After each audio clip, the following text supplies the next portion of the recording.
Okay, everybody. Hi. Welcome to the Unstoppable Leadership Spotlight podcast, where we hear from influential leaders and their game-changing insights. I'm Jaclyn Strominger, your host, and today I want to welcome our amazing guest, Paige Arnof-Fenn.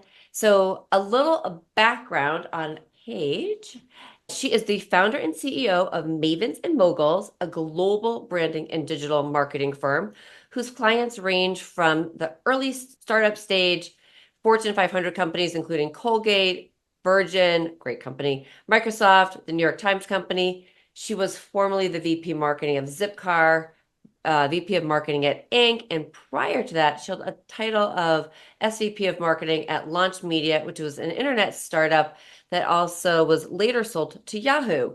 Paige has worked as a special assistant to the chief marketing officer of global marketing at the Coca-Cola Company and held a position of director at the 1996 Olympics commemorative program and the Department of Treasury. So welcome, Paige, to the podcast. I am so glad you're here. And I first of all have to say, like the Olympics thing.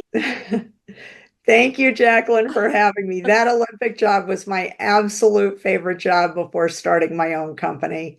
I was a huge sports kid, played lots of sports, watched lots of sports, and I used to just be glued to the television for the Olympics as a kid, all through school. So working for the 96 games in Atlanta was just a dream come true. Oh my God, I can't even, I can't, I would just, I think my mouth probably would have been opened if I was there the entire time, like at the all the athletes and what they do and how they perform.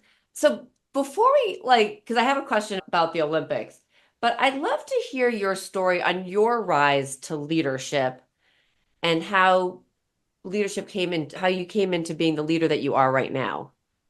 So I look back at my first leadership position was a kid at summer camp. I used to go to sleepaway camp for 2 months a year from age 9 to 16.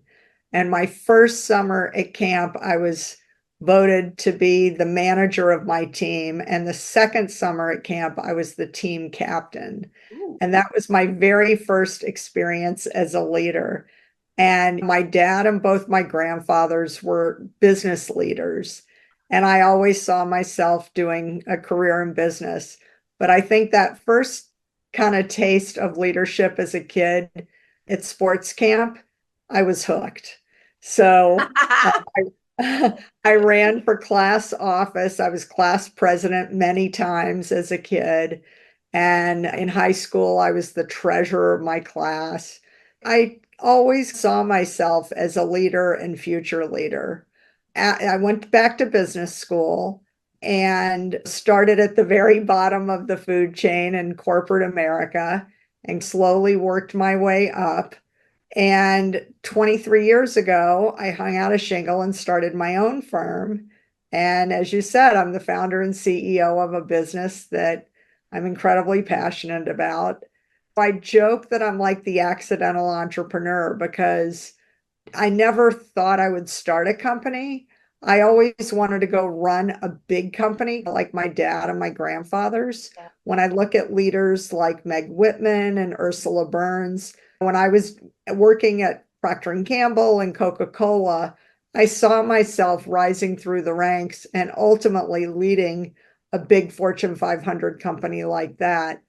But when the internet kind of took off in the mid to late 90s, I got very distracted and jumped ship on the corporate life and went down the leadership path on a more entrepreneurial technology startup life. But I feel like I'm the oldest of three kids, so I was always a bossy big sister anyway. My brother and sister always joke that if I'm a good boss, it's because they broke me in and trained me well. That's awesome. Okay, note to self if you're starting a family, right? Like what you can do for your kids right now. That's awesome. There's so many great things here. So a couple things that I really would love to hear because you said that you slowly worked your way up. And I think one of the biggest things about leadership today is helping people work their way up. So I'm curious, as you were doing as you were building and working up, did you have a great mentor or leader? I had a lot of great mentors and champions in my career and in my life. Like I said, my dad and both grandfathers were role models for me. They all led organizations. And when I'd go visit them at work or stop by their office, if I was with my mother or my grandmothers, I could see that people really respected them and what good leaders they were. You could just tell people really liked the office environment. They Right. liked the culture. They were very proud of their work. And my dad and both grandfathers, they knew everybody's name. They'd stop and shake hands or have a nice word. Or how are your kids? How was your birthday? How was your weekend? Like they were very much management by walking around, not standoffish at all. People would stop by their office and pop their head in. And I always wanted to to emulate that. I just thought that just seemed like it was in my DNA and it was something that I aspired to from a really young age. I think when I started, so I went straight into business from college, again, starting at the bottom and working my way up. I think when I was younger in my 20s and early 30s, I was a little bit impatient. I always felt, okay, I got this. I'm ready for the next promotion. Like, all right, come on, you're holding me back. Let me go. And in a way, that's good because I had the drive and the ambition. But I'm actually, in retrospect, looking back, grateful that I went through all of those steps on the ladder and really learned from the bottom up because I think the best leaders are ones that kind of really know what it takes. And when they're asking their teams to do something or when they're setting a vision or a strategy, they know what it takes to do all the parts really well. And I think especially when I left my corporate career behind and joined startups as the head of marketing. I did that 3 times.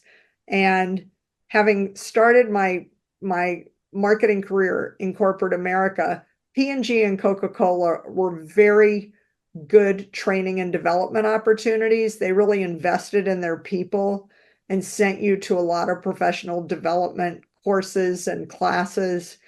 Even though there was a lot of hierarchy and things moved slowly, you really learned all the pieces really well inside and out. And when I joined my first startup in Los Angeles in 1997, I had to build the marketing department from the ground floor. And so I was hiring all the different pieces, the creative pieces, the analytical pieces, and I understood what each of those jobs really meant and how to do them. I had done a lot of those jobs earlier in my career. And I think your team has a lot of respect when the boss knows what they're asking them to do and you're willing to roll up your sleeves and get into the trenches and tell them, I've been there. I know this is really tedious to number crunch. I know what I'm asking you to do is a pain in the butt, but here's how your piece fits into the bigger puzzle. And this is why it's so important that you do it. And I just think people are more enthusiastic and when they see that they're part of something bigger than their small role. Right. And I feel like I got the very best out of my people at every stage because I knew what I was asking them to do and I knew I was willing to do it myself and I had the war wounds and war stories to share with them. And Right. but because of that, I just think I don't think it's a coincidence that all 3 of the startups that I was the head of marketing had really positive exits. They all did well. They were technology businesses where I came in and built the marketing department from the ground floor, and marketing drove that business we either got acquired, we went public, really strong exits because the marketing helped get the word out. And I think my team did just a stellar, tremendous job. I think the best leaders are the ones that kind of pay their dues, Yeah. do their homework, and don't ask their team to do something that they're not willing to do themselves. I think that's the secret sauce or the magic formula when the leaders really they have the experience, they have the training, they have the vision, and they can bring everyone along with them. What you've just said, it's like I a little bit of chills because I really promote, I talk to people about leadership, about vision and mission and doing the work. And everything that you just said is, I just think it's so powerful. And I'm curious about what your thoughts are on that's a formula, right? That is share your vision and mission, know your people, really be able to pull out the best in them. Know that you can dig up your sleeves and get in there with them. There's that story, George Washington just got in there and helped his people too. So if you think about that now, like what that was, how do you think companies today are doing in leadership? And what do you think they could be doing better? What's missing? I think there are examples of great leaders in every era. Yeah. Um, but I think when you look back over the last, call it decade, there have been a lot of examples of people who wanted to take shortcuts or not do the heavy lifting. And you see some of the companies that have run into trouble and broken the rules, or when you think of some of the crypto companies that just thought if you hired influencers and celebrities to tout your brand and say good things, that was enough to convince people to give you money so that they could Right. explode onto the scene. But they didn't really have a good business model behind them. They weren't really doing Right. the tough work behind the scenes. And those brands end up blowing up and people end up going to jail. It I was gonna say, happened. or you have a brand that loses their mission, vision, and we could name them where they hired an influencer and lost huge market share. Exactly. I often say there really aren't shortcuts, but there are lots of detours. If you've done your homework, if the guts of the business, you're able to be spontaneous and pivot and figure out when one door shuts, how to find an open window or another door.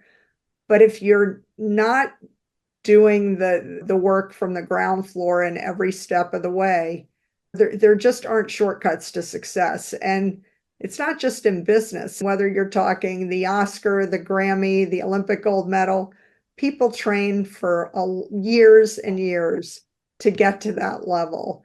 There really isn't, in my experience, like an overnight sensation. I started my company right after 9/11, 23 years ago.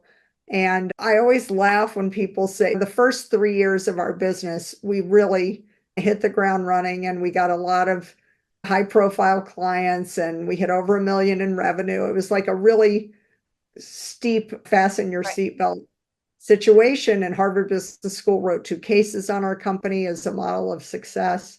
And I always laugh when people say, God, Paige, you're like an overnight sensation. How did you get that? How did you do that? And I'm thinking, did they just ignore the fact that I've been doing like marketing and I paid my dues Right. for almost 20 years? Like it was like all the roads of my life converged into Mavens and Moguls when I hung out the shingle and I pulled in the experience and the relationships and everything came together. And it was not an overnight sensation. Like I said, I was a summer intern. I went back and worked 3 years here and 2 years there and just paid my dues at every step of the way. And I tried to be the most prepared at every meeting. I was always overdoing it because I didn't want to miss anything. Right. And I think when you have that work ethic and you have all those pieces, and again, when I'm mentoring young people, I always say, when you look at someone's resume, that's like the highlight reel. You see all the very best things. But anyone that's being honest could tell you a horror story with every one of those lines on their resume. And you're probably old enough to remember this. A lot of kids today aren't. But when I was young and there were vinyl records, you had an A side and a B side. Oh, yeah. And the A side was like the really popular song that they played on the radio. And the B side was something you probably never heard of. And sometimes the B side ended up being huge. And sometimes it was just like never really took off. And I think resumes are that way. There's an A side and a B side. The A side is what everybody shows, and Right. the B side may not be so pretty. But it's in stumbling and falling and getting up and dusting yourself off and trying it again and learning those tough lessons that you can only really learn in the trenches. That's how you get better. I Yeah. don't really believe people fail. I think if you learn something, even if it doesn't end up the way you were hoping and the product launch didn't really take off, you didn't get the market share you would hope, but maybe the next one or the one after that ends up being insanely successful because you learned so much in the ones that weren't as successful. Right. So I think you either win or you learn. And if you don't win, just learn the lesson so that next time you have a better chance of winning. Right. It's so funny because I share a lot about the words MMA. Like we have to MMA our business, we have to MMA our life. We're always measuring, monitoring, and adjusting, which is helping us learn about what we're doing. And you could do a launch of a product launch and it may not do great, but that's where testing comes in.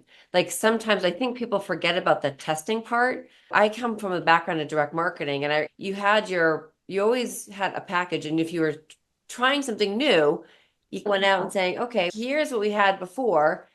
Here's the new one. We got to test it, right? Which is going to be the better one? And if you're starting something from scratch, you may want to try two things to see which is the better, right? And then run with it. But do you think that today that maybe people don't necessarily do that testing as much, or they just want to go? So you raise a really important point. When I started my career, my marketing career at Procter and Gamble, P&G is probably the most data-driven consumer products company in the world. They do market research for everything. And it's always one of the foundational steps you have to take before you can move forward. And so my bias, having started my marketing career there, is let's see what the customer says about it. Right. And I have had a number of clients over the years come to me and say, like, I have such an amazing product or service. Everyone tells me how much they love it. I don't understand why it's not selling better. Can you help me? And so my question is, great. Can you show me any market research you've done? Who are these people that are telling you it's so great? I just need to dig into the data and let me see what we can learn. And the CEO would say, "What's funny? I talked to my mother, my best friend, my neighbor, my cousin. Everyone loves it." And then it's like the red flashing sign going off because that's not market research. That's asking people who love you and don't want to hurt your feelings, who will never tell you that the baby's ugly. That is not going to help you. Unfortunately, you have to ask the people who vote with their wallets and pocketbooks. Right. If they're not going to spend their money on your product or service, it's not a good idea. And I think for the businesses that kind of throw things against the wall to see if it sticks, or they're not asking the tough questions. The other problem is market research doesn't have to cost a ton of money. You can use SurveyMonkey, Zoomerang. There are a lot of free and low cost tools out there, but you've got to ask the questions in a objective way. Because if somebody says, Jaclyn, tell me what you love about my business. Can you tell me the three things you love most about this product? That's like leading the witness. You're Right. basically not asking for candid feedback. Again, they don't want to hurt your feelings and say that packaging really isn't very useful, or I don't really get the message. What's the value proposition? Seems really expensive. I don't know. I could use another product and it seems like it's just as good for half the cost. If you don't want to open your mind and ears to candid feedback, it's not gonna work and you're not gonna know why. Right. So I think the important thing for businesses today is ask the tough questions and listen. I'm a big fan of just going on a listening tour. The politicians do it all the time. Go out, listen to people with no strings attached. Don't set them up so that they give you a bullshit or a Right. bad answer. If you do Right. that, you're not, it's garbage in, garbage out. That's not market research and it's not going to help you sell more of your stuff. That is so bringing it a little bit of full circle, asking the right questions, whether it's marketing for your product, also, and you said the listening tour, which I think is really, if I were to say, it seems like it could be one of the almost like a game-changing insight, which is listening. As you said, your dad and your grandfather, they would know everybody in the company. They would walk around. That's a listening tour. You get to know the people, you get to ask the right questions. And it's whether it's to me, leadership is leading for a great product, but it's all leading the company and asking those questions. Both the internal questions are the people inside are your product, right? The Absolutely. Your employees are like your first line of defense. They're the ambassadors and champions. And if your employee's unhappy, your customers aren't going to be happy because right, that is a very risky strategy to really push your people to an extent where they're just not effective or they don't get the overarching mission, vision, values. It doesn't bode well for your customers. right. So you really you got to have the big picture in mind and make sure. Yeah, and the other point I wanted to make is I think the best leaders really pay attention. So if you ask your employee a question and they make a little face or they pause before they answer you, it's a sign that maybe there's more there. And you might not want to hear the bad news, but it's better if you ask, Bob, I noticed when I asked you that question, you kind of squirmed a little bit, or it looked like you waited a beat or two to answer it so that you could maybe sugarcoat the answer. What was that all about? What did you hesitate for? What are you not telling me that you wanted to tell me? And I think when leaders are perceptive and aware, not just self aware, but they know their team and they really do want people to give them the good, the bad, and the ugly. Yeah, If you're the kind of boss that chews people out for delivering bad news, people will not bring you bad news. And right, you'd rather hear it from your team than hear it from somebody down the line where you've already made the mistake or you've already invested the time and money. So I just think the more realistic and thoughtful the leader, the better information they're going to get from their team and the market. It just open your eyes, open your ears, and trust your gut. When you see something that doesn't quite add up, hold it for a beat and ask yourself, why? Why did they pause? Why is this not working? Why did this not turn out the way we thought? Sometimes when things blow, I always say when things are super successful, you don't always really know why everything worked well. When things don't work out well, that's when you need to do the postmortem. You need to tell your team, let's dig into this and learn the lesson. What did we forget to ask? What did we miss here? Why did this not go as planned? And I think if you, again, learn the lesson right. and ask those tough questions, you'll never forget. Like that's a lesson that you'll learn really through the experience by osmosis, and you won't make that mistake again. And that is so valuable. That it's true. Learning from what we do is so important, both from analyzing your leadership style to analyzing your product, analyzing launches. Again, we always have to look at the results and dig into the good, the bad, the ugly, what worked. And something that you said, I think, is really key.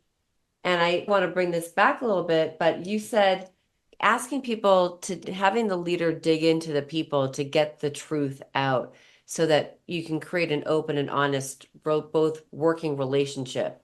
And I think that is something that the key to the first thing that, and again, another game-changing insight is getting to understand the people, getting to know them. They're not necessarily your friends, but it's creating that respect of your people so And the that they trust. and right and trust so that they can share with you this is what's happening. And or maybe there's something about the vision that's off or the mission, right? So there's, as long as we're sharing that vision and the mission and being truthful about everything, it's so important. And truthfulness or being truthful is, I think, something that we have to get back to in some ways. Not that we're all lying, but but No, but I joke that who would have thought in 2024 that being honest and showing integrity would be like the killer application of the new millennium. I think people really, when things go off road and you get used to people lying to you, or you get used to people just saying stuff to not rock the boat. How are you doing? Just fine, thanks. How's everything going? Oh, it's great. They don't want to be the bearer of bad news. And that can ruin the culture of a company, because if everybody's living in fantasy land and pretending that everything's going great, if you don't ask for the bad news, sometimes you're in a meeting and everything's going so great. It's okay, I'm going to hit the pause button. I want to go around the table and I want everyone to tell me one thing that they think we could do better, or one thing that you heard from a customer in the last month that you think we could fix. One shock, something that shocked you, something that surprised you. Or even in Sarah Blakely, who started Spanx, yep. she said when she was a child around the dinner table, her dad would ask every night, what did you screw up? Where did you fail today? What did you try that didn't work? And I think we all need to be just more comfortable around things not going as planned and celebrate those kind of those opportunities where, what did we learn from this? This was a bust. Okay, what are we going to do better next time? And you take away the stigma of we screwed up or we failed or it didn't happen. Like, embrace that, rejoice and celebrate. One of the startups I worked for, we would have weekly team meetings when the company was really small, and we would celebrate the biggest failure of the week. All right, let's see what we did that really blew up. Okay, what did we learn from that? And I think when it becomes part of the culture and part of the conversation, you're not scared about saying, okay, we blew that, but we're going to try it better this week and see if we can't knock it out of the park. And that becomes kind of part of the DNA of the brand. And I think that's a much better, healthier environment to operate in. Yeah, no, I love that. I absolutely love it. So this is, I could talk to you probably all day because I love like marketing conversations, and I'm like, I could ask you 1,001 questions about Zipcar. I loved Zipcar when it started. I thought that was like the coolest thing. But I'm really curious, as a leader, what do you want to have as your legacy? Oh, goodness. I don't know that it's up to me. I always say I'd like to leave the world better than I found it. I'd like people that knew me, worked with me, were friends with me, to think that living in my ecosystem improved their life in multiple ways. They had more fun, they laughed more, they got more done, that they had just a great time doing it, that it was like something that I added something really positive to it, that it was better because I was there. Yeah. But I don't know. Again, I think I am doing what I know how to do in the way that I can best do it. And I guess I just I hope it comes through in everything that I do. And I hope people would remember that with a smile. That's great. I mean, I think the work that you're doing is absolutely phenomenal. So from the aspects of leadership, what is there an area that you're still working on or that you're challenging yourself with? Oh, I think I'm a work in progress. I feel like I have an insatiable curiosity about so many things. Right now, I guess I'm a little bit obsessed with all the artificial intelligence stuff happening. I feel like it's kind of ramping up so quickly, and I'm just trying to catch on, make sure that life doesn't pass me by. But I think having said that, I I encourage my clients and with my own business, I think the real benefit today, the real value proposition is the way to stand out is to show your humanity and be authentic in your interactions and your words, because we can't compete with robots in terms of speed. They're always going to be able to come up with push the button and they can come up with a 1,000 word article or a million different ideas faster than you and I can, but they can't capture the essence and the humanity and the humor. And as you said, you love the stories. That's what we have, our war stories. We know the good, the bad, and the ugly that only we can share, the blood, sweat, and tears. The generic robotic stuff that the computer spews out, that they can do the quantity, they can't do the quality. So I think it's really important to try and have a growth mindset and always be learning and growing and experimenting with the newest tools and technologies, but don't lose the humanity and don't lose what's unique, special, and different, your value proposition and your stories. Don't lose that in the process. Yeah, no, that's really true. So, Paige, I have loved this conversation. So, tell us a little bit about where we can find you on social media, and do you have an offer? Because you've got so much marketing knowledge, and I feel like every company should be talking to you. Uh, and I could go into lots of reasons why. Because it's first of all, I'll just share one thing. What you do is really amazing in terms of marketing, and I feel like there's so many companies that miss the boat on some of that stuff. No, I think I had a professor in grad school that said marketing is everything and everything is marketing. And I used to giggle when he said it. Now that I've been doing it for decades, I think he was absolutely right. So the best place to find me on social media is on LinkedIn. And even though my last name is hyphenated on LinkedIn, it's all smushed together. And my website, mavensandmoguls.com, mavensandmoguls.com. I have tons of content free on my website. I've got, I think, 25 pages of articles. I've got 2 pages of podcasts. I've got 1 page full of videos. It's all free and it covers kind of everything under the marketing umbrella. And if you find articles that resonate with you or a video and you have questions, I'm happy to set up a free call to discuss it. And if we can be helpful, I would love to continue the conversation. I have a client that always says, because my last name is hyphenated and my company name has an ampersand in the middle of the Mavens and Moguls, there's just too many things for me to remember. And whenever she can't like immediately get a hold of me, she Googles Paige and Mavens because those are the only words she can remember. And I pop right up on Google. Hey, So that's great. thank goodness for search engine optimization. It still works. And so you can always find me that way too. Oh, that's great. So we'll include all of that in the show notes. And I so appreciate you coming on. And for those that are listening, please share this. Go to Paige's website, take a look at her stuff. She is a rock star. She's smart. The companies that she's worked for are absolutely amazing. And so they've done well. If you're in great hands, if you're connecting with her. So thank you so much for being a guest. And thank you guys for Thank you, listening. Jaclyn. This has been so fun. I could talk forever about this stuff. I really appreciate it. Oh, it's my pleasure. Okay, so